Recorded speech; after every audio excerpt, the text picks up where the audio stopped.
Welcome to Real Estate Done Rightish, your favorite podcast for realtors by realtors. I'm Jen.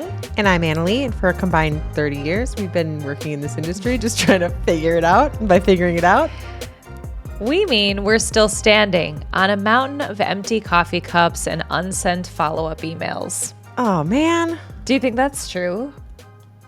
Well, I actually don't have unsent follow-ups. Oh.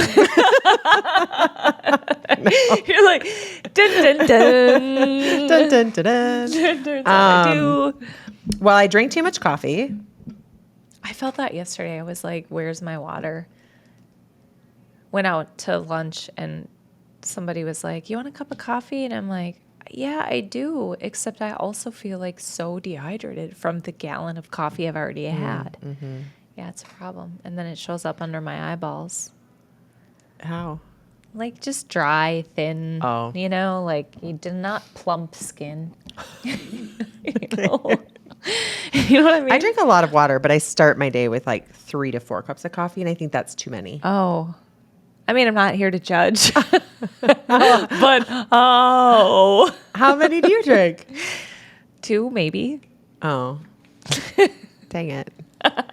That's the competition. I lost. Or I won, depending on how you look at it. That's right. It's all about perspective. Jinx. Okay, ready to talk about our actual things for the day? Yeah. This is listing series part 2. I mean, we've been in a series prepping for the listing appointment. Now this is actually part of the actual appointment, part 2. Yeah. So last one in this series, we talked about setting goals, going through agency, and going through your resume. And today we're going to kind of transition into the data portion a little bit more. I'm going to use an example home. This is going to feel probably pretty vague if you're listening, just in that, I'm going to do my best to kind of explain why I'm looking at what I'm looking at, not so much what I'm seeing. Do you know? Yeah. You know what I'm saying? Yep. And I think we could have a whole conversation or a whole episode maybe on pricing and really digging into like the different ways you can price different types of properties. Pricing strategy too. Yeah. And pricing strategy. And I bring strategy to the client. I don't Dictate the strategy. Exactly. Yeah. I tell them the different strategies that we can take and then the pros, cons, risks, and rewards to each of those strategies. I don't do that in this meeting. I give them a really big range in this meeting. So I'm going to just kind of explain that whole part. Like I said, it's going to feel maybe a little bit weird. So I'm going to tell you how and why I do things more than the what. Okay. Yeah. We'll figure it out as we go. That's Sure. what we do. We're just around trying to here. figure it out around here. Right. We're figuring it out. Yeah. And then we're going to go through a net sheet. So I do that right at this point of the pricing conversation. And then part of that is going into commissions, especially if they have questions about commissions and options that they have. So we're just going to get into it. Okay, good. And let's start with the home, right? Because that's where we broke. That's where we're going to start. Yep. Picking it up from last time, Annalie read through her resume. She doesn't talk a lot about herself, but so she's just finished up her resume. And now I'm sitting here as a wee little baby homeowner. And I say, why do you have to be a baby? Annie, You can be. help. What do we do next? There's a weird energy in here today, folks. Sorry. I don't know why Jen has to be a baby. I prefer to work with adults, personally. Babies are not my specialty. So now she's crying. Oh boy. Okay, I'm just going to keep going. Okay, so I transition, and my transition really is saying, okay, enough about me. We just talked about me for like 1 minute. And I jokingly say, enough about me. Let's start talking about you now. Let's get into your home. I just want to do some validation about what's going on with your property. So if there is one, I always bring the last time they were listed in the MLS. I will usually prep this, and I will have this so that they can kind of see it. And I'll say, okay, so this is what your listing looks like. Do you do the home tour before this, though, before you dive into the data? No, we start. Well, no, this isn't data. This is validating their home. So this is like, right, it's setting up, going and walking around. Got it. And so I will, anything that I have questions on in their old listing, or if there were things that were noted or things that don't make sense, or like this property that I'm using as an example today is in an association. So I know that that number has probably changed, right? Their association fee. anything on here, I will mark up before I come, or I will highlight things that I want to make sure that I'm validating or talking about. And so they can see that. So they can kind of see that I've already done it, or I've got little notes, or ask about this, or age of this. Has this been replaced? Based on the age of the home. So this example was built in 2011. We're at 14 years. I'm going to be asking this seller, have you replaced roof, furnace, AC? Have you had any major issues with them? Have you, like, 4 major mechanicals? Are you having them looked at every year? 14 years is going to be kind of right in that zone of where people are going to be wanting to know that, right? So I'm just going to start asking that right away. If all of those are original and, like, they haven't had anything serviced ever, we might be talking about servicing as part of our prep to listing plan, things like that. So, so I'm just really going through, and then I'm trying to validate, do they still have the same number of beds and baths? Have they added or removed any square footage? I asked that in my pre-qualification as well, but I'm just reiterating that here. Okay, it looks like, and I might just say, okay, the old listing said that your home was 4,665 square feet. To your knowledge, have you done any major things that would add or remove finished square footage? And they're like, nope, it's exactly like when we bought it. And I prep them with, okay, just so you know, I need to validate this number by remeasuring your home as well, because I have so many times gone into properties and they're 300, 500 square feet off, like significantly off. Yeah. And I want to make sure that when we're pricing your home and we're using size as part of that, that we are using the right number. Okay. So once we've talked through this, then I say, great, now we're actually going to go walk around and I'm going to get my eyes on these same things. And this that she's pointing to is the MLS printout of the last time the property was listed. So. And if there isn't one, I will do the same thing just with tax records. Yeah. And I'll print out every tax record I can find. So not just like we use Realist in our MLS. I won't just print that out. I'll also print like county records. I'll print out things about their lot. Like I'm going to try to get anything that I can. I don't print all of that if I have an old MLS because it's usually more comprehensive than that stuff. So I'll just kind of transition. I'll say, okay, now's when we get to kind of take a break. We're going to shake our legs. We're going to go do a quick walkthrough. I say during this walkthrough, what I want you to do is I would love for you to share with me things you love about the house, things you wish were different about the house, things that have been a trouble for you or that you would change if you could. I want to know those things so that I know what our negatives might be from potential buyers, right? Our buyer is more than likely going to be very similar to who these sellers were when they bought the house. Not who they are today necessarily, because it's not meeting their needs anymore, but who they were when they purchased the home. And I tell people that. And so I'm explaining to them anything that you maybe didn't like about this house, we want to be able to curb that or change that with marketing or staging or painting, or if we can address it and take that off the table for buyers. So anything they love about the house, anything they don't like about the house. And then I'm really just looking for condition. I'm making notes about staging and any repairs I see.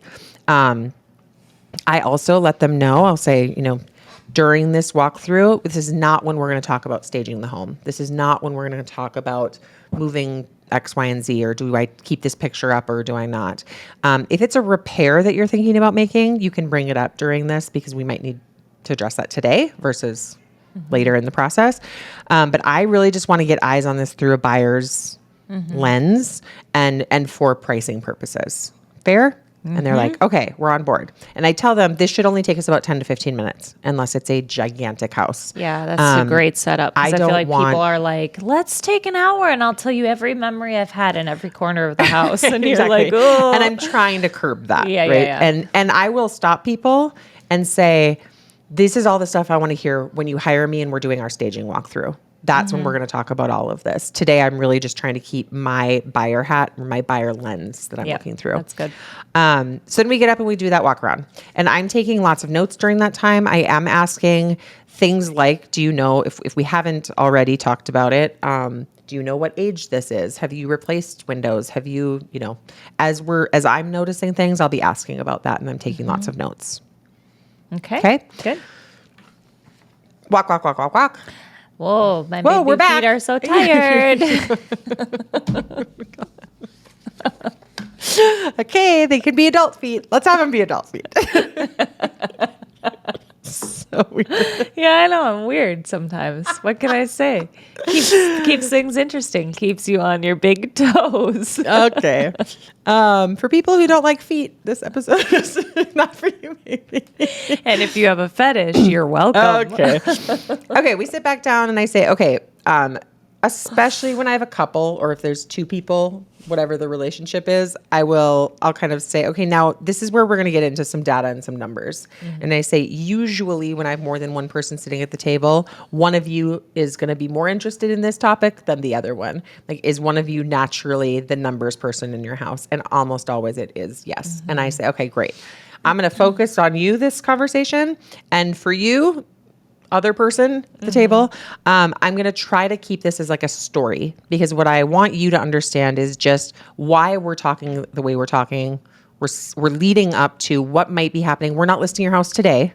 So if we're looking at listing in 30 days or 60 days or 90 days, without me having my crystal ball, I'm not going to know exactly what's going on and where we're going to be in that time frame. But I'm going to try to use data to show you where we should be or may be. Okay, fair? Fair.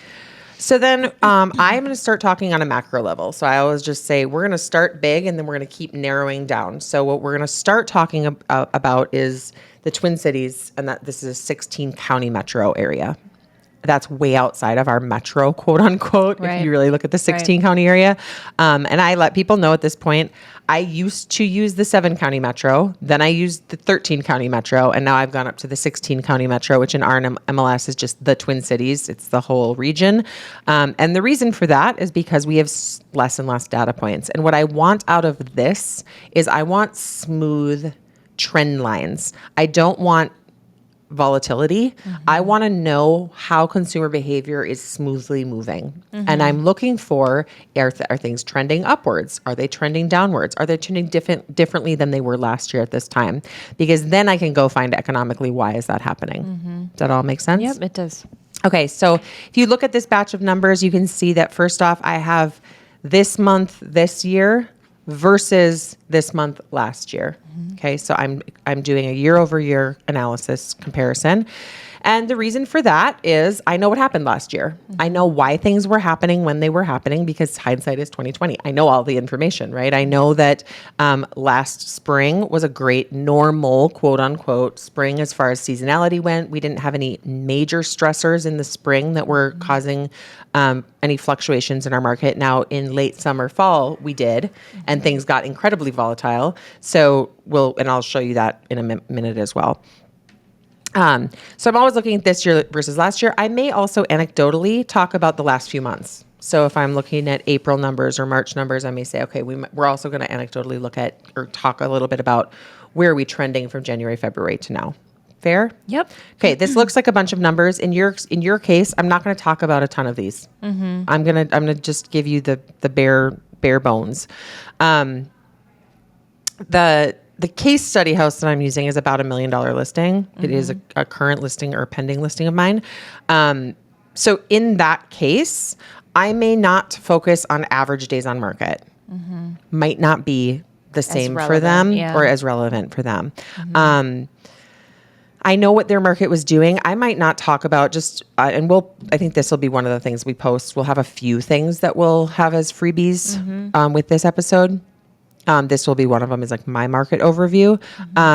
So days on market may or may not be relevant depending on what market they're in. List price received at sale, new listings, and then active listings are all things that I watch. So new listings would be properties that came to market in that month period. I'm always looking at a snapshot, the end of a month. Active listings is what was sitting active at the end of that month. So when I pulled these numbers in that one moment in time, how many were sitting active. I may talk about this because we're looking at how many came to market and how many were left sitting on the market. And is there are we getting, is everything that came to market being sold and we're left with less? It's like the hungry hippo game. Exactly. How many are they eating up? How many is the buyer pool consuming each month? And so we might be looking at that. And again, in this case, I probably wouldn't talk about any of that stuff, honestly. Yeah. It's going to be, you're looking for pertinent things for this seller. And I'm trying to keep this high level. So for this person, I would probably say, this is all great up here. I would touch on it. We're at 26 average days on market. You're in a little bit higher end market that maybe faster or slower for you. And we're going to get into that more in your market because this is average is not, you're not an average house, right? And I'll say things like that a lot as well to sellers. Like, we know you're not an average house in this Twin Cities market. You're a little bit above average when it comes to size, price, lot size, all of these things. And so we might not behave just like the general market. List price received at sale, right now it's 100%. This is just great. This means that some homes are getting over asking and some homes are getting a little bit under. But in general, they're getting exactly what they asked for. If we are priced correctly, we should get exactly what we're asked for. We're going to have to let the buyer's market let us know if we're priced correctly. Again, this was a little bit of a tricky market analysis to do. The homes were within 150,000 all over the place. Yeah. It was a little bit of whack-a-mole. So knowing what I know about their market, I might treat this conversation a little differently as well. And then in their case, I probably wouldn't touch on new to active listings really at all because again, we're talking about such a micro market for them. Jumping down to the second portion, I talk about month supply. I always talk about month supply with people. So I'm going to say, this is the first number that we're really going to talk about in a bigger way. And this is month supply. The definition of month supply is that, let's say the government put a moratorium on listing a home today. How long would it take for these active listings? So there were 7,539. How long would it take for the current buyer pool to consume or eat up or purchase all of those listings? And right now we're at 2 months. Okay. And I flip this over and I say, this is also called absorption rate. Yeah. And if you want to know how to do that, you can go back and listen to, we talked about this in our CMA episode, I think, where we're just walking through like how to do the math and where to find those numbers. Yes. So if you want more of a breakdown on that we Economic. That was the first economic one? Okay. I believe it's in so. there. Yeah. Well, no, you got to It's go in listen one of to them. them. Go listen to them There's all. a CMA prep one and a listing box. Like, it's in this listing series. Yeah. So then I flip this over, and I always do this when I'm talking about month supply, especially if they're going to be out a little bit, if they're not listing today. Right? Or next week. If we're going to be out 3-6 months, I'm going to talk about this because this is a number I want them to be aware of, and we're going to watch this number. So I flip this over and I say, we're going to do a quick little economic update about month supply, or economic lesson about month supply. This is Real Estate Economics 101. So traditionally, and I'm going to say traditionally, 6 months supply of inventory would be what we would call an even market. Okay. And for people that aren't watching on YouTube, you can't see it anyway, but, well, they can. I'm literally drawing. No, they can't. I'm literally drawing a line down the center of a piece of paper, and I'm writing 6 months, and I'm writing even. 6 months is at the top of the line, and she's writing even going down the line. Yeah, so and we can post a picture of this too, or put this in our freebies or something. Anything under 6 months supply, and we are at 2 months, just to remember again today, would be considered a seller's market. Okay, and anything above 6 months supply of inventory would be a buyer's market. Now, just for some historical reference for you, the lowest I've ever seen this number was 1.8. We're at 2 right now. 1.8 was, I'm sorry, not 1.8, 0.8 was all through the pandemic. What that felt like, you probably heard people selling their home and they said, we got 32 offers and it was chaos and we got X amount over asking, right? Extremely strong seller's market. I actually think if the math would have mathed correctly, it would have been lower than that. Yeah. I think the algorithms in our systems just don't go that low. Yeah. I think they just bottomed it out at 0.8. So we're at 2 right now. So a little bit higher than that. And we've been running under 2.6 in the Twin Cities since 2016. So bananas. Yeah, or 2018 maybe. My brain is. And not we're going to working talk right now. about this in the next episode, just to dive in more on what's happening economically in terms of the market, like shifting. Yeah. Yeah. Now, again, for a little historical reference, December of 2012 was the highest that I've ever seen this number, and it was 12.2 months supply. So again, if you were alive, or you're a baby, so you might not have been alive. But if you're alive and or around in housing at all, I was in real estate at this time. That's when you saw there were 4 signs on every block. Nobody could get a mortgage. Yeah. It was a buyer's market. Buyers had the upper hand. You could go and look at 35 homes, choose which one you wanted. 2 extremes for sure. Yeah. So those are the extremes. So because we've been running down here under 2.6 in the Twin Cities for so long, Economists are actually saying this 6-month supply line has shifted down, because if we went from 2 to 6, it wouldn't be an even market. It would be an intensely strong buyer's market. They're saying it's more like 4 to 5. Is Somewhere the in new there even, is the new yeah. even market. And so if we start approaching 3 or get into the 3s, we are ripe for a flip into a buyer's market. And a buyer's market could be 3.8. Yeah. It could be 4.1. Yeah. You know, that could feel very buyer's market-y.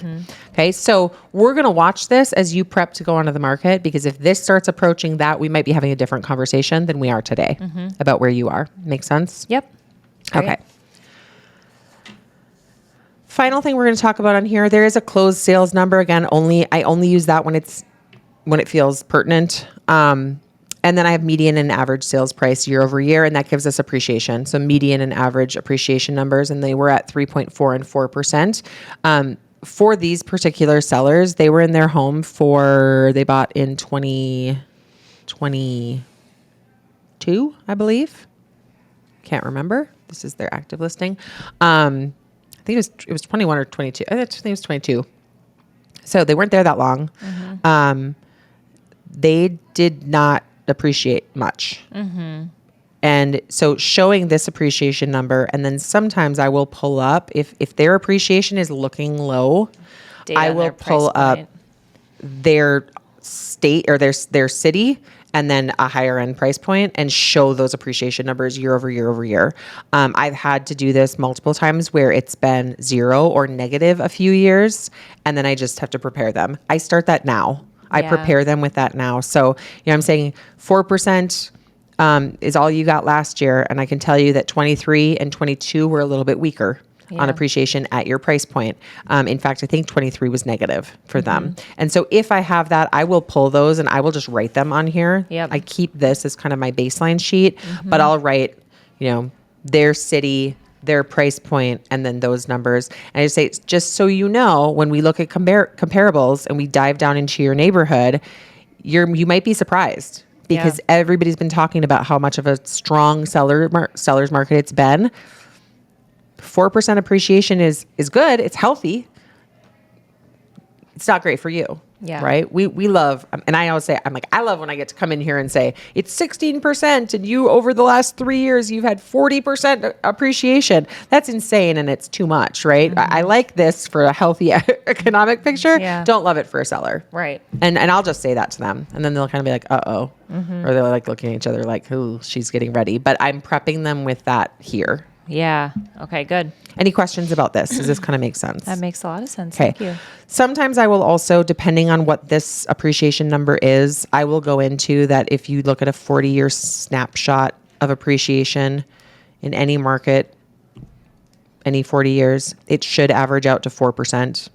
And that's not an economic anomaly. That's the government controlling things, and the economy re-equilibrating, right? Or recalibrating. I don't think equilibralizing is a word. It felt good. It is today. Yeah. Put it in Wikipedia. And so if we were running, and for years we have been, if we've been running too high above 4%, we're going to expect that we're going to run under 4%. These last few years, we've been running right along 4 in the Twin Cities, a little bit above or a little bit below. And so we're kind of averaging out right about here.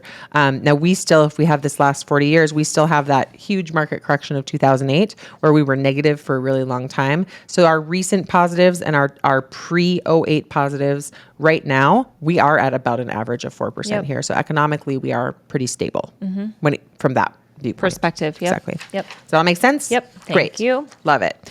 Okay. The next thing that I go into is I pull that average sales price number that I have, that we just talked about, appreciation. I pull that for the Twin Cities, and then I pull it for their city, zip code, neighborhood, depending on where the home is. So the further out state, the bigger area I'm going to pull it. I might be pulling a whole county if we're looking further out state. If we're looking in a neighborhood in Minneapolis proper or at a condo downtown, I'm probably just looking at that neighborhood. I want to keep it very tight in those cases. And what I talk about here is you can see seasonality, right? So she's got right now, this is average sale price over the last 3 years with a rolling data point. So you can, Not no, rolling. not rolling. It's monthly. This is monthly rolling. Okay. You don't want rolling because that's cumulative. Okay. You want individual so that you can see the difference. Okay. So this is through our North Star MLS. So you can see the ups and downs according to seasonality with the Twin Cities region. Plymouth is, I wish I could see. We'll share this, but if you're on YouTube, you can kind of see this. Plymouth is the really jagged one because there's less data points to work with. And, Exactly. yeah. So what I would say here is, okay, so this is this number that we just talked about. This is average sales price over the last 3 years. And you can see this is why I'm pulling the whole region, these nice smooth lines, right? We can see that typically about mid-year is where we're peaking out on average sales price, and about the end of the year is where we're bottoming out on average sales price. That is seasonality. And I will often pull this up on my computer now as well, so I can roll over those. And I will actually do a 5-year look. It just looks a little cooler how it's just like boom, ba-doom, ba-doom. It's just like increasing. Very obvious, yeah. Humps of seasonality. And I'll say, listen, if you are a person that wants to time the market, the best way to predict the future is to look at the past. The last 3 years, the market topped out in July or August. When did those people list? May or June. So in the Twin Cities, if you wanted to try to time the market, now there's some risks and rewards to that. But that would be when I would list based on history. Now what I'm looking for is if I kind of, talk about now this is your average sales price in your market.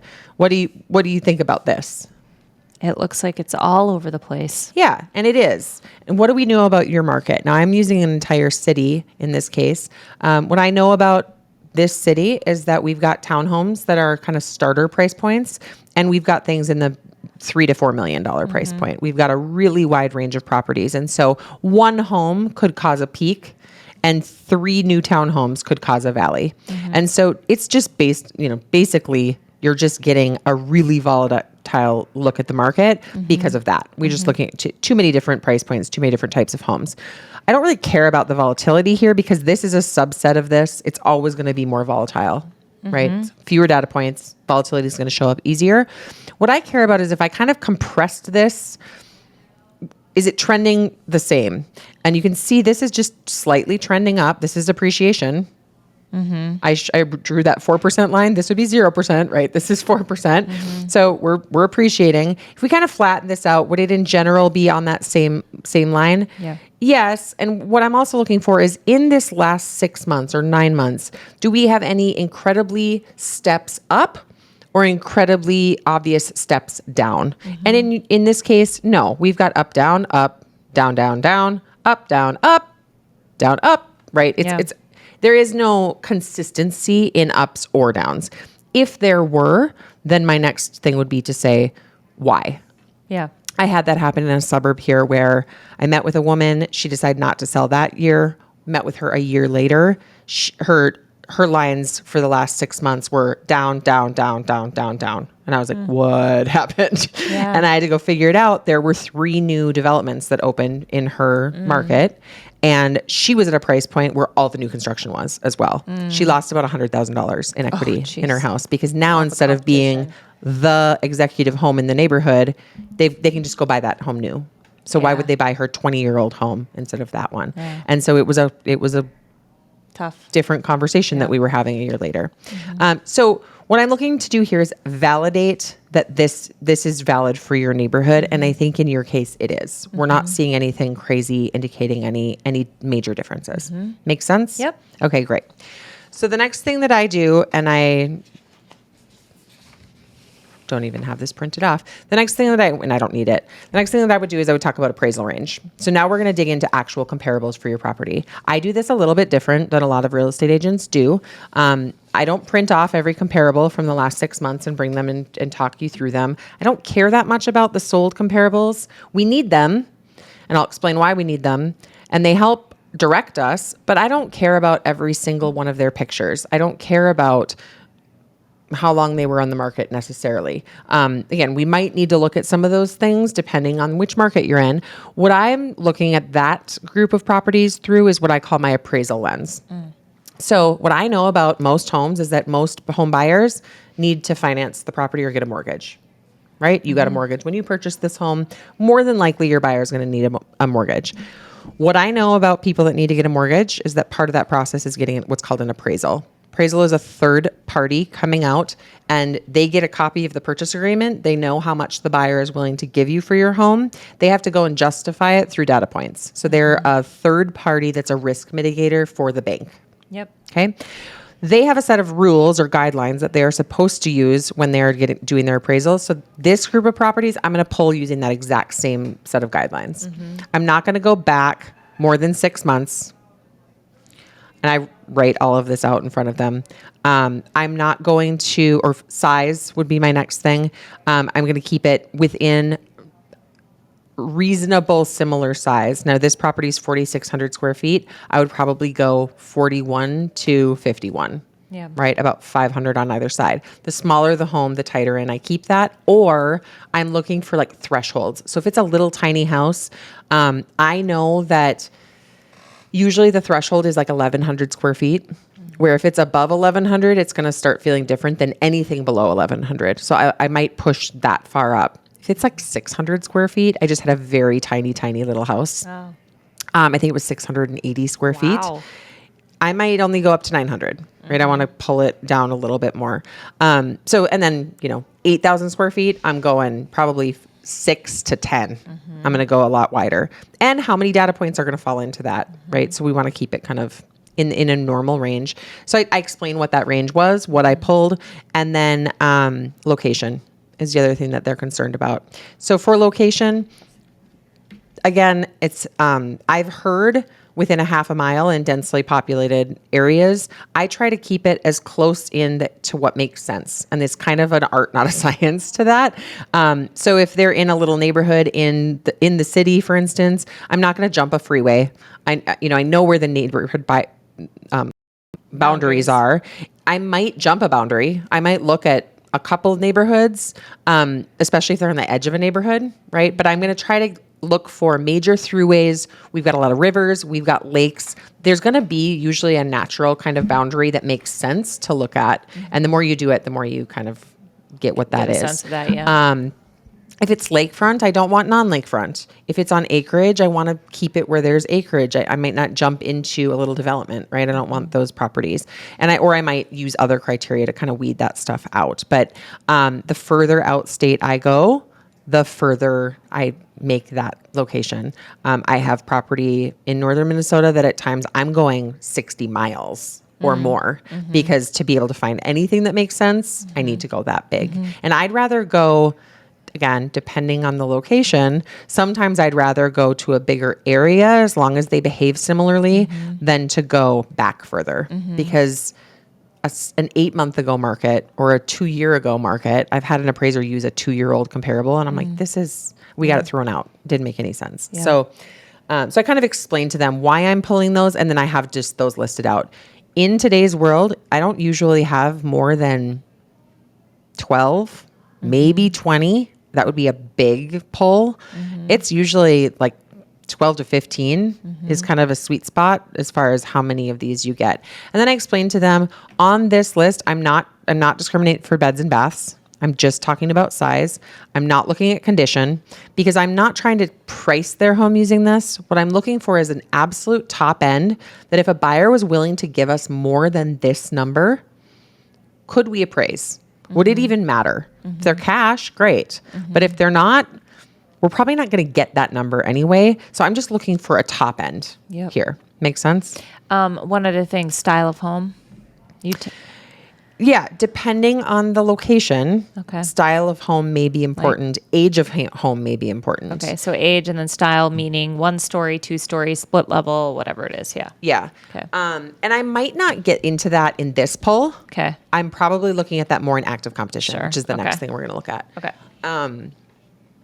So here again, I'm looking for a top end number, and usually it's there. There might be an outlier where there's like one that's $200,000 more than everything.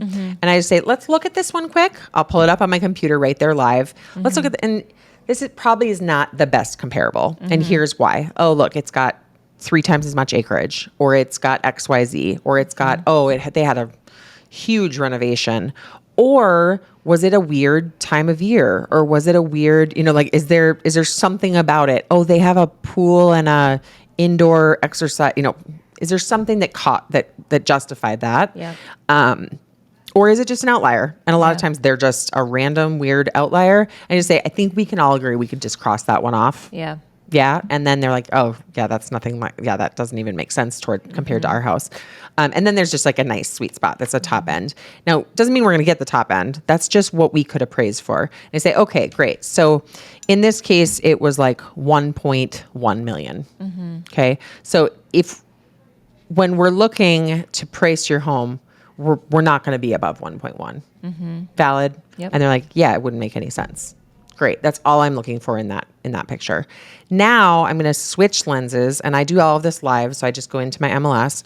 I'm going to switch lenses, and and we're going to look at this live. And how I do this is I pull out my computer. It's already usually out. They actually get my iPad in a little stand, and it mirrors what I'm seeing, so that we're not all crouching around my computer.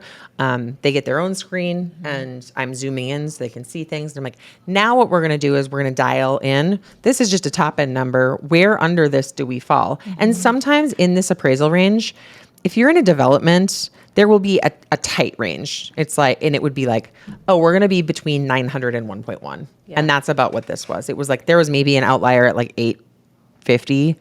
Everything else was between 900 and 8 and 1.1. So if that's the case, I will put that range on here. I'll say, okay, so based on everything that's happened in the last 6 months, you should fall in the 900 to 1.1. Now let's look at where we think you fall in that. Fair? You're like, okay, now we're going to dial in even further. And how we're going to do that, and this is something we're going to look at today, and we're going to kind of play pretend that we're going to market tomorrow. We're also going to keep an eye on this. And if it's okay with you, what I'm going to do is I'm going to start getting this list sent to me every Monday. And then I'm going to update you if anything is shifting dramatically. Is that fair? Yep. And I'll kind of come back to that. And I feel like this is really hard to do with in like non-real time, because I mean, we kind of covered this in some of this in the other episode. So maybe you can just summarize it. Yeah. So I just go through. So I'll pull up. Now what I'm looking at is I'm pulling up active competition. Yep. So I'm looking at not just You're size. looking at it through how the buyer sees I'm looking it. at, if a buyer's looking right now, what are they searching? Yeah, and I'll even go a little higher level than that. I'm looking at price range and where might your buyer be looking. Yes. Yep. So if I'm a buyer that can afford between 900 and 1.1, and I'm looking, usually if I've got, a tighter circle, I'm moving it out significantly. So in this case, I might be looking at the entire city. Yep. I might be looking at border cities. This one was kind of plop right in the middle of a city. So I was like, your buyer is probably looking here. They might be looking here and here and here. Like they might be looking at 3 suburbs that are all kind of in that area. School district. School district might be the thing. In this case, there was actually a highly desirable school district. We weren't in it. But when I looked at all the data, and I did pull this specifically to show them, it didn't matter. Yeah. It wasn't a big differentiator. I thought it would be. It wasn't. Okay. They had a little bit bigger lot than most people. Was not a huge differentiator. Yeah. It was weird. We couldn't find the differentiator, and we just kind of had to pick a price on this one. So this is also like a weird example to give. But I am literally just looking at, in this case, let's call it 900 to 1.1 million, and then in a location that's big and makes sense. So these are the other homes your buyer is going to go look at. That's what I care about today. We pull that list up, and then we go through those, and I either start at the very high end or the very low end, depending on which end I think is closer to who they are. So in their case, I started high. And I said, now the bummer about starting high is it can start to be disappointing for them because they're like, oh, we're nothing like that. Yeah. Oh my gosh, that one's way nicer than us, or it's brand new, or it's whatever. Starting low, what I typically say is, okay, we're going to start at the low end. And I hope that we say gross when we look at as many of these properties as possible. What I want you to watch for, and I want you to kind of put your buyer hats on. Remember when you bought this house, what I want you to watch for is there a clicking point somewhere in this list where all of a sudden, first of all, do they have more square footage? Do they have more beds and baths, right? Just data we can look at. But I want you to say like, oh, that one has that thing that we wish we had, or that one, yeah, every bathroom's been updated, or the kitchen's just been remodeled, and all of them have been, or so I pull up that list. The very first thing I do on that list is I look at square footage, because again, I didn't discriminate on that. Yep. So right away, I'll look at the list and I'll say, okay, is there a place where it flips, where all of a sudden everything has more square footage than you? Yeah. If there is, we'll just cut off those top numbers, right? We're like, well, we're not going to compete with these guys. They're 1,000 square foot bigger than you. Yep. Right? Yep. Got good. And they'll be like, oh yeah, we don't even have to look at the pictures. We can't hang with those guys. I'll watch for new construction. Is there a point where all the properties are brand new? Yep. And a lot of times they will be the most expensive properties. I'll just say, okay, you were built in 2011. We're not going to compete with that head to head, unless they're way smaller or, Yep. So we'll kind of watch for that. And then we'll look at each one, and we'll look at all the pictures, and we'll talk about the pros and cons compared to them. And we'll look for where in that list it makes sense that they would fit today. And then we kind of pick that price. Now, usually that price isn't that price. It's like a batch of properties that are $50,000 to $100,000 spread, depending on your price point. And so we'll kind of talk about a price range today, and that's what gets me to the next conversation. So very quickly we can dial it in. And like in this case, I said, I think we need to be somewhere between 950 and 1.05. So $100,000 spread. Yep. Where we land, we're going to have to pick right before we go to market. Are there any homes on the market when we're going to market? How aggressive do you want to be? Then we're going to have a pricing strategy conversation. There's pros and cons and risks and rewards to going to the top of that number or to going to the bottom of that number. And we'll talk about those strategy options a little bit more later. Fair? Okay. And they kind of set that range with me. Yeah. So I'm not picking their price. I've already told them I'm not going to pick their strategy. We're going to talk through what their strategy might be. So pricing for me is very much, and I tell them this, my goal is to bring you the data and teach you how to interpret it so that you can make the best pricing decision for you. And it becomes pretty intuitive. I mean, I use a similar process, but having you've done this with me. I've seen you do this, and then I've done this. And it's when you have people looking at the data with you and you're just pointing things out and you see the light bulbs going off in their own mind. And then it takes all the pressure off you. And I don't think it should be where us coming in and just saying, here's the price. Yeah. For so many reasons, but it just takes all that pressure off. I'm surprised when I hear agents talk about putting together a straight up CMA and assigning value to a fireplace and assigning values to things and then saying, here's what your home is worth, because there's the science and the art of it. And this is the factoring in the art side of it, which is great. Yeah. And then strategy is starting to talk about buyer behavior. Right. What are we seeing buyers doing right now? Yep. How big do we think your buyer pool is? Can we get an actual thumb on how big your buyer pool is? I've got some tips and tricks for that. So that's a whole strategy conversation. And we're bringing in what are the current economic pressures or what might they be? And I will say at this meeting, I said, your buyer is going to be less worried about a 1/4 point change in interest rate. When I had this meeting was right when the very first tariff announcements got made. What happened that week? Stock went down. Yep. Stock and bonds bottomed out.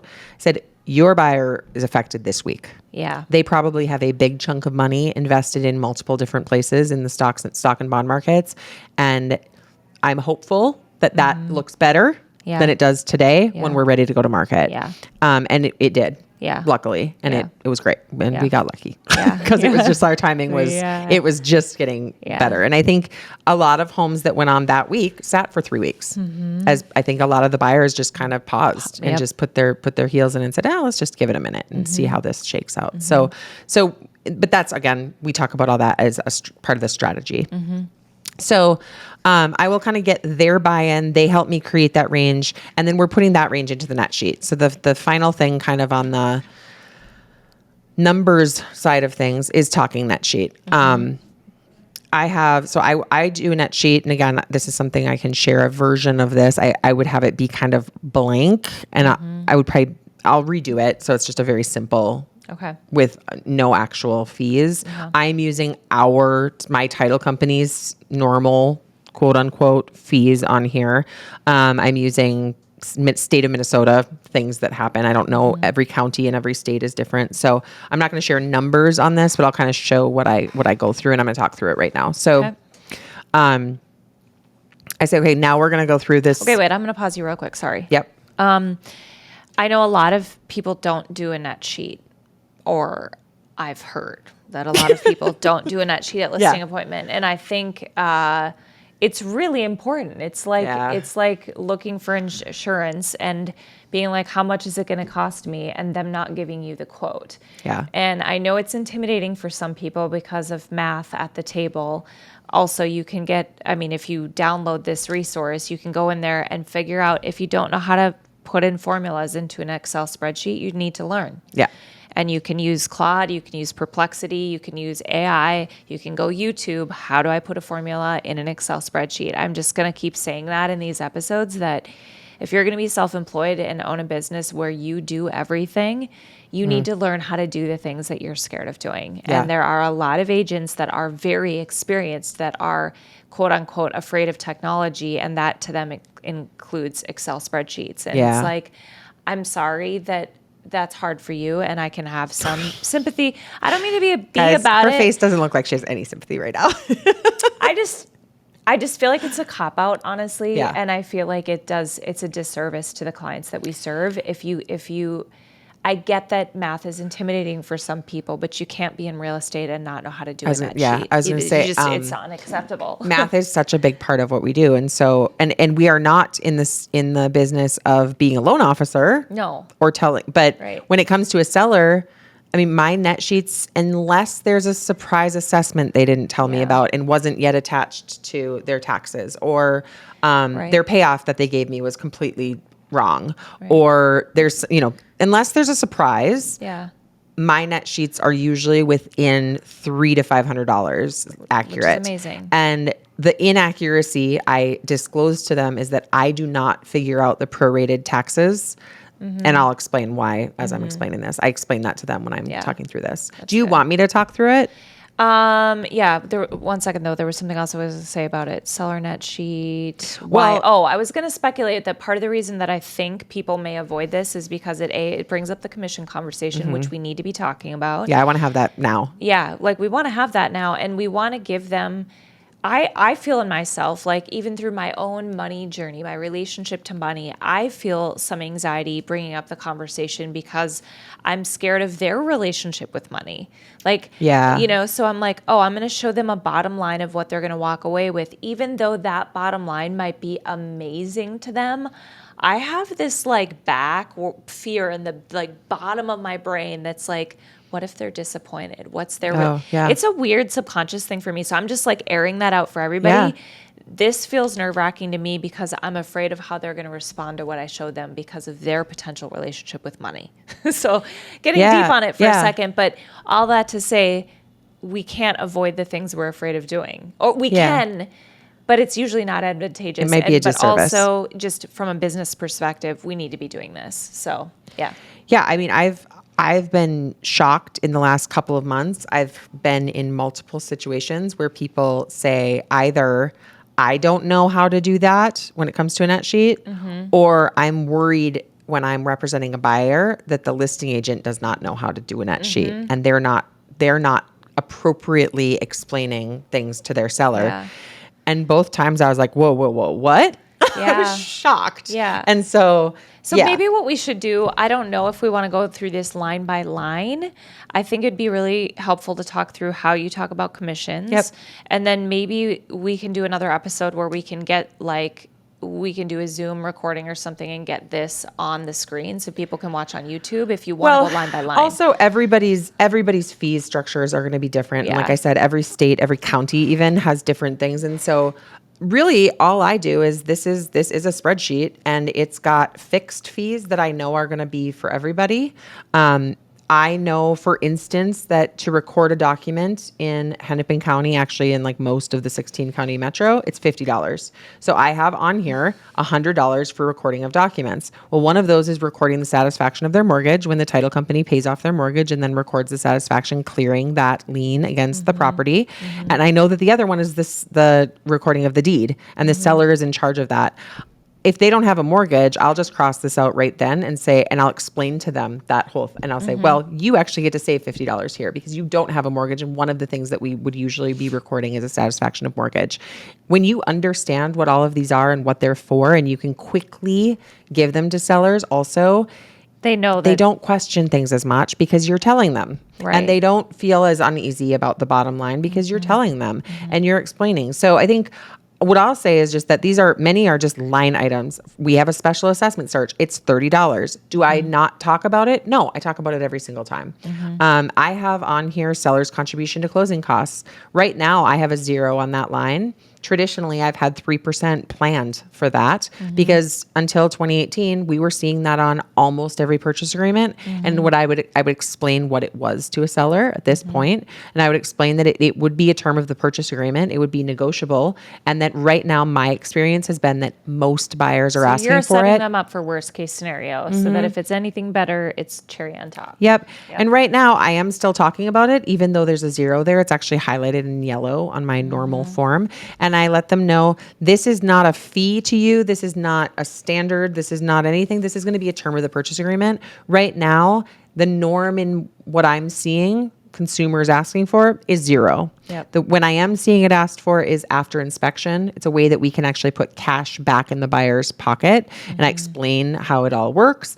And then I have recently, in fact, well, I won't talk about who, but I've had recently a couple of properties give points, give contribution to closing costs right as part of the initial negotiation. So I am starting to see it come in some markets. And so I let people know that. I just had one 2 weeks ago that they gave 2%. The buyer offered full price with 3% in closing costs. We negotiated and we ended up giving them 2.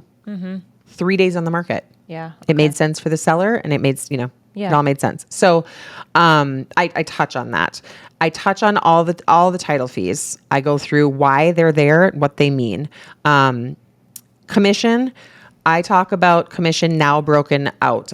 We just talked a little bit about this in our happy-ish hour, right? About co-broker commission.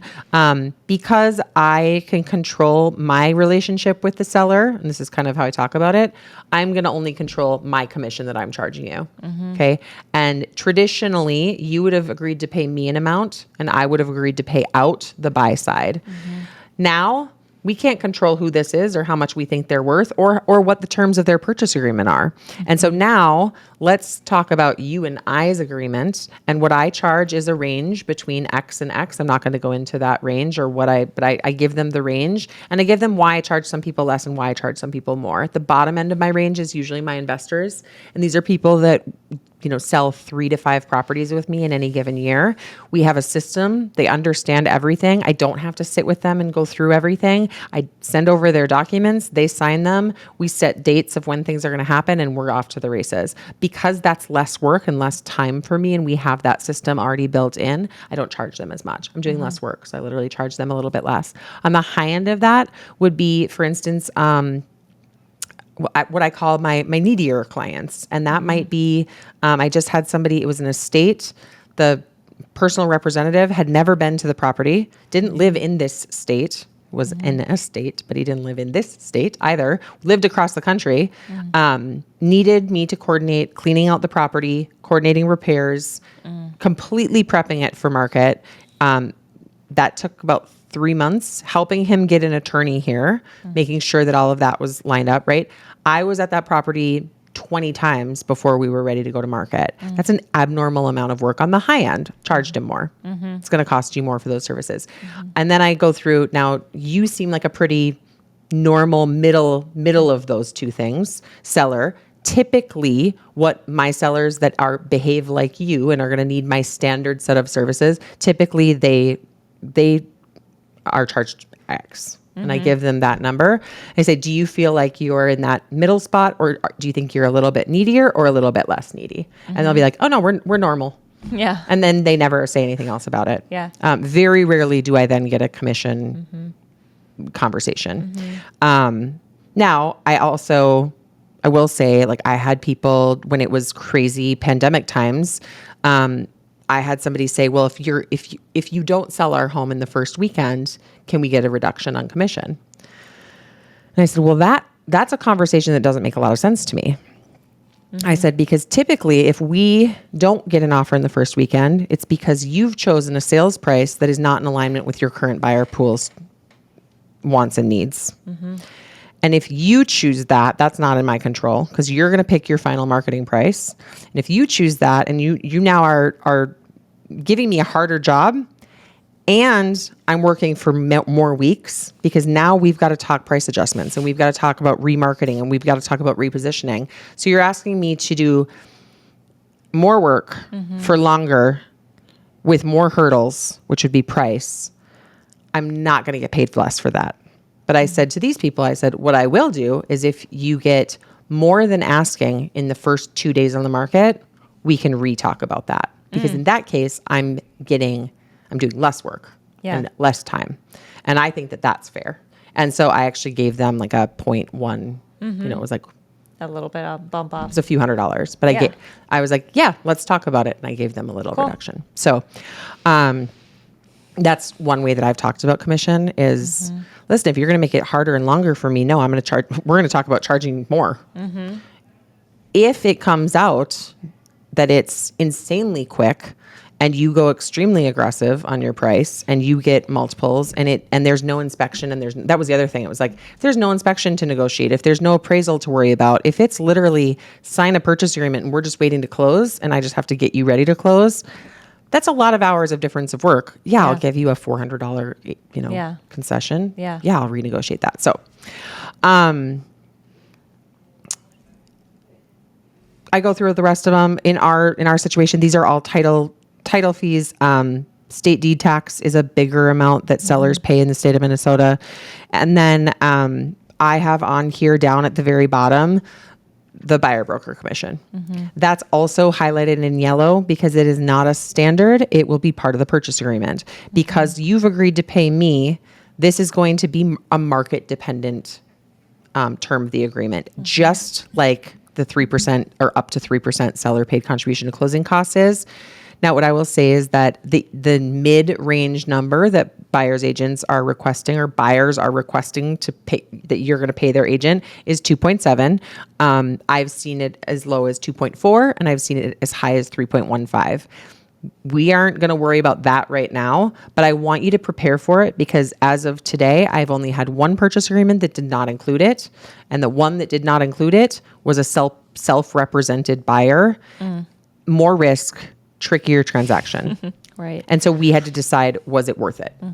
Okay. And part of with the whole NAR thing, it's coming back to the fact that it is negotiable. Like if the way that you're presenting it is a term of the purchase agreement. And so the seller has the choice to negotiate on that. Yeah. And in that case, if the buyer's agent in our state, buyer agent rep contract said that they would be paid a certain amount, the buyer would have to come up with that difference and pay the buyer's agent that difference. Yeah, if they can. If they can. Or go negotiate on a different property. Right, yeah. Now, I just had a seller literally 2 weeks ago, and she said to me, that's great. I'm not paying out a buyer's agent compensation. And I said, well, we're not agreeing to that today. Because we're not. I'm preparing you for it, but we're not. That's not part of any agreements between you and I. Yeah. You're hiring me. The purchase agreement is going to dictate what you give or what you don't. Yeah. And that might be price. That could be closing costs.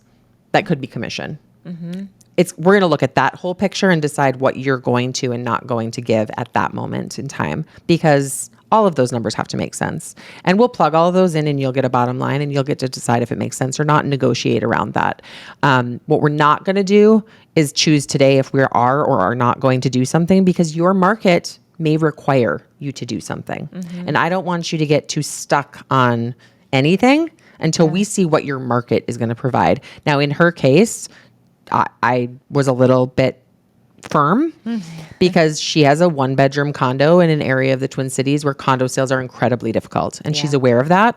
And I said, to limit your buyer pool even more is like, why? Well, and we can't market anything about commission. So it's not going to be part of the conversation or part of our marketing anyway. I said, I want you to prepare to pay that, because my gut says we might have to pay that. We might have to pay all of their closing costs. And we're probably looking at a price reduction from where we go to market, at least one before we find your buyer. So I want you to prepare and not get attached to a bottom line. I'd love for you to have a cash buyer that doesn't ask for anything in your buyer pool and in your market. I think that's a lot to wish for. So this just it's a really nice time to have all of those. Like, we're going to start talking about terms of the purchase agreement that matter, and we're going to start talking about bottom line. And then we're looking at, do these bottom lines make sense? And do these work for you? Is this going to help get to you? And then I go back to, where are they going? Is this going to make sense for you to do X, Y, and Z? Is this going to make sense for you to buy that cabin up north? Is this going to make sense for you to pay off all your debt? You know, whatever their goals are, I'm bringing those back up at this point. And is this kind of what you were expecting? Or do we need to talk? And I also tell them, listen, this is money, and then there's emotions involved. And if this is outside of what you were expecting, we can talk about that as well, because it's not going to feel good. And especially if we're shifting into less strong sellers markets, you need to acknowledge the emotions around what these numbers might look like. That's really good. You do a really good job of this, Annalie. I was just watching something yesterday, another listing presentation situation, and he was talking about how he sets up expectations for his clients on the front end when he talks about price, and just saying like, hey, do I have permission to just be really transparent and upfront with you when it comes to numbers? Because a lot of agents will go to appointments like this and they want to sell a person and they want to increase the price point so that they can put a sign in your yard. But do I have permission to tell you the truth today? Because I don't think it's going to serve you well or give us a good working relationship if we start off the foot with me trying to sell you on something. Yeah. And it's a way to phrase it that says like, it's exactly what you're doing, which there's a part of me, and I felt this because you helped me sell my last home. Yeah. Like every seller, even as a realtor of over 10 years, I still want to push the price. Yeah. Like I want to get as much as I can out of my property. Of course I do, but I also don't want to sit on the market for 60 days and have somebody lowball me and have it be this long, painful process. Yeah.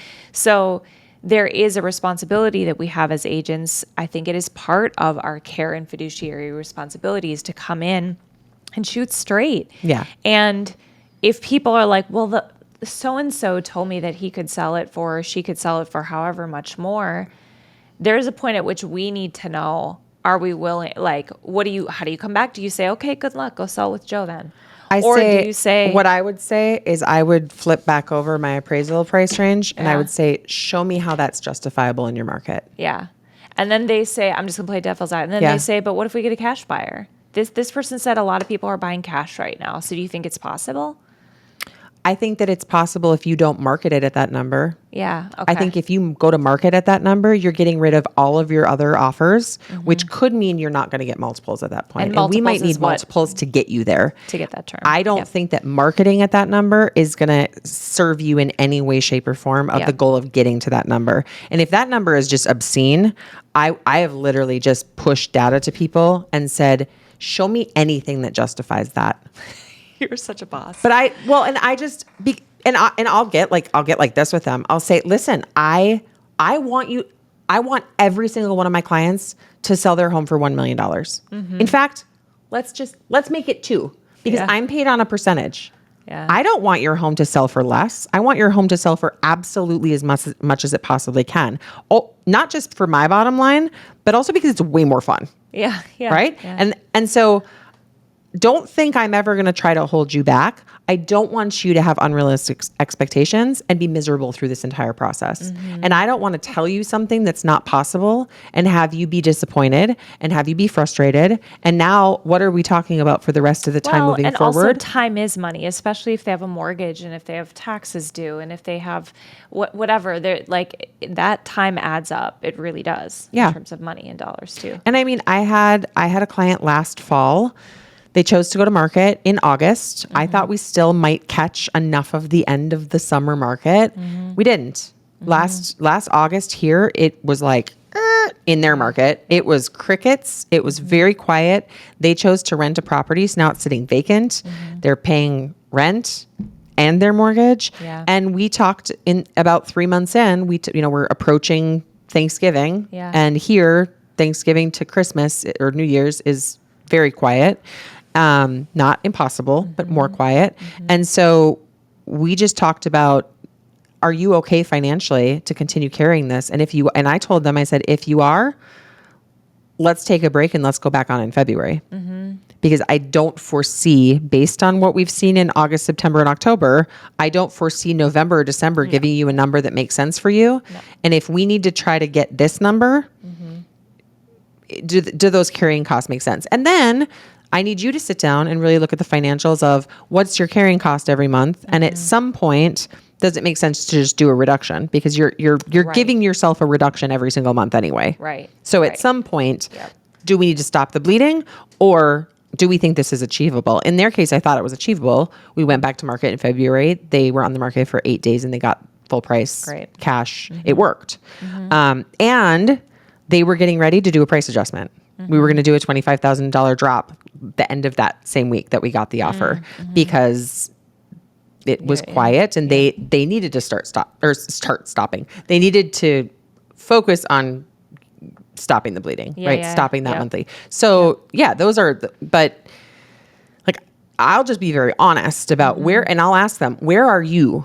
Are you okay? Do we need to just get this gone? Yeah. Or do we need to talk about strategy and what's your goal? Is it getting a certain number? And start to sit down and really work those numbers with them and see what makes sense. So that's great. Okay. Yeah. We didn't get into pricing strategy, and because I think per the real conversation that you'd have a listing appointment and I would do the same, you walk away with a range. You might talk about pricing strategy. For me, I would talk about strategy and pricing alongside marketing and home preparation because those three go hand in hand. Yep. But we're not doing that in this episode. That's in the next one. I think so. Yeah? Okay, we'll cover that in the next one. Okay. Yeah. So between now and the next episode, we'll have Happy-ish Hour that is every Friday, and we get happy. We do. We do get happy. I love recording those. They're super fun. We talk about whatever we want to. Yeah. So just a reminder, if you have fun anecdotal stories, you wouldn't believe this, or questions, if you're like, hey, I listened to this last episode, I have a question for you, you can shoot us an email anytime. Or like tricky situations or anything you want us to address or talk about or We're talking about those on our happy hours. So those air on Friday. And then the following Tuesday is when we post these episodes. We'll go into the next listing episode, which will be the home preparation, some marketing stuff, some random questions, how to handle it if somebody has to buy and sell at the same time. So we'll... it's going to be like the end of my listing appointment, and then what could be a bunch of extras that might get added to this. Yeah. Depending on circumstances. Yeah. Yeah. And then kind of next stuff too. Yeah. Okay, this is really good. I'm going to say much this. Stuff. Well, I think your listing presentation is a way to do it. It's a version, and having been on this receiving end of it in multiple formats over multiple years, I will say that, and I mean this as a compliment, and I think that this is... It's going to sound mean. No, it's not. I'm ready. No, it's not going to sound mean. It's so thorough. Yeah. By the end of it, I'm like, and I'm also, actually I'm more of a high I on the DISC assessment, but I'm like, I'm begging for the bottom line by the end of it. In my mind, I'm like, okay, hurry up, just tell me, can you just give me the net sheet? Like in my mind, I'm like, can we just, well, and that's not a critique to you. No, I think this is really, really, the buy-in to get for the people to get to that point. If you were to start with a net sheet, I'd be like, fuck you. You know, I'd be like, not really, but rude. But I'd be like, well, how did you get there? Yeah. Especially if it was a bottom line that I wasn't on board with. But by the time you go through you've established your credibility, your expertise. You're an economic market expert. Like, you're very professional. Like, you've established so many things along the way. It's hard for people at the end, especially if you also have that relational rapport.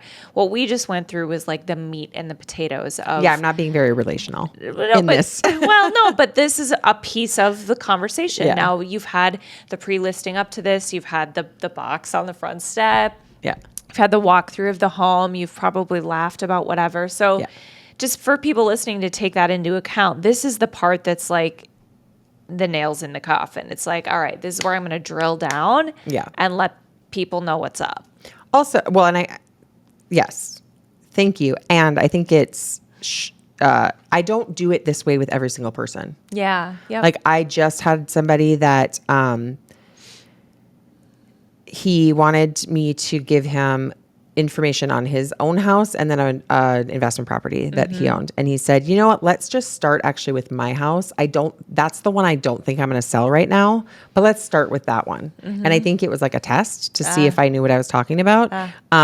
Because it was no skin in the game. He knew he wasn't going to sell. Yeah. And I brought all of this and within 5 minutes knew that if I started going into any of this, I was done. Yeah. I was going to lose him. He is I'm a high D on, speaking of disc profile, I'm like an impatiently high D. Yeah. This man was D10 to the nth degree. Yeah. I've never had a client that was this high D. Like often in mid sentence, he'd So be like, disc just profile is stop. what we're talking about, and D is like the driver in people. So if you don't know what that is, it just means there's somebody that's like cut to the chase as fast as possible. Yeah, They just very want the quick bullet points. Yeah. decision driver moving forward. They just want to like go forward. In that appointment, I went through. If I'm looking at my agenda, I set it out still, and I said, "It sounds to me like you just want the bare bones meat and potatoes information." And he was like, "Nailed it." And I said, "Great. I have to go through agency because it's the law, and then we're gonna just look at numbers." And he was like, "Great." And I went through agency even in an abbreviated version because I was losing him every time I spoke. He did not care. and then he was like, "Great, do that same thing for my duplex now." And he was like, let's just switch and just go right to, and I was like, I thought that was gonna be a whole different appointment. And I was like, all right, let's just look. And then 2 days later, he had me come and do a walkthrough of it. And then we sat there, he picked a price and we listed it. I mean, it was. Yeah, that's not a typical. So, but if you've got to read the room. Yeah. And then there are people that this takes twice as long because they want every piece of information and they want to ask 35 questions about every single thing we're going through. And with them, and what I'm also in that pre-listing phone call or pre-qual call, I'm trying to figure out that stuff. You're right. I am trying to gauge a little bit how much are they going to want to go into different topics and how much are they going to care. I'm still going to prep everything just in case. So it's like in my toolkit, but oftentimes I will cross things off or I will just say, or for instance, I just had somebody, they were just picking if they were going to rent or sell. They were already working with a buyer's agent on my team to buy. And so they had already gone through agency. We had a signed agency from them. They had already gone through our resume. They had already gone through, I mean, it was like, yeah. So, and then we didn't have to talk about a path to market because that was so far off. Right. We talked about numbers, net sheet, and then went through options for them. What does it look like to rent versus buy? And what more research did they need to do to feel comfortable to make that decision? So it was a completely, and I knew some of the things I wasn't going to have to talk about. I still prepped all of this and I literally just said, okay, this looks like a lot. Good news is we don't have to cover half of this. You already did this. I crossed it out. You've already done this. I crossed it out. We're going to talk about this. The rest of this doesn't matter until you make a decision if you're going to sell. If you're going to sell, I'm going to come back and we're going to cover all of those things and we're going to get you ready to go to market. And so again, it's often it will be a decision sitting right in front of them about what we're actually going to talk about. And it's not, I would say it's 50-50 whether I go through everything or not, depending on who they are and what their needs are. Okay. This is great. Thank you for sharing. Thank you. You're welcome. Thank you for being my little baby client. I love being a baby. So weird. I don't know what I don't know what it is either. Sometimes things just happen, you know. Okay. All right. Tune if you in like next. this, Oh yeah, gosh, we didn't tell people. Follow, share, put it on your social media. That would be fun, wouldn't it? Share us with your friends, your real estate friends. Yeah, wouldn't that be fun? Yeah. Follow, it is really fun to see, review. to have people giving us some feedback that are like listening. It feels like we're building a little community and I love that. So yeah. Okay. Shout out to those out. people that we've heard from. We've had some fun little conversations with people we have. in last week. So that's fun. Okay, well that's all for this episode of Real Estate Done Rightish. Until next time, cheers to doing it rightish. We'll try. I'll just do it as fast as it feels okay. The information, opinions, and recommendations presented in this podcast are for general knowledge and informational purposes only and do not constitute professional, legal, or financial advice. As licensed real estate agents in the state of Minnesota, we are not attorneys, financial advisors, or tax professionals, and we cannot provide advice in those areas or in regards to any agency or broker-specific topics in any other state. Any reliance you place on the information provided in this podcast is strictly at your own risk. We strongly encourage you to consult with qualified professionals for specific guidance related to your individual circumstances. Wow! That was good. All right. Holy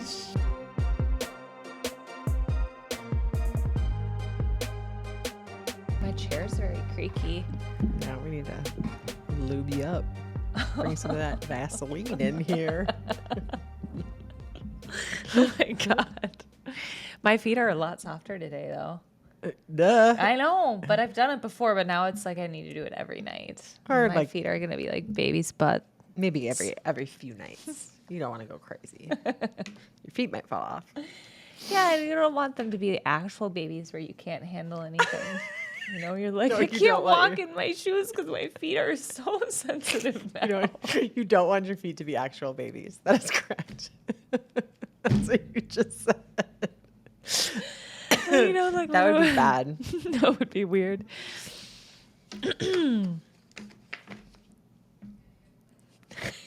You ready? You look very ready. I'm waiting on you. Okay.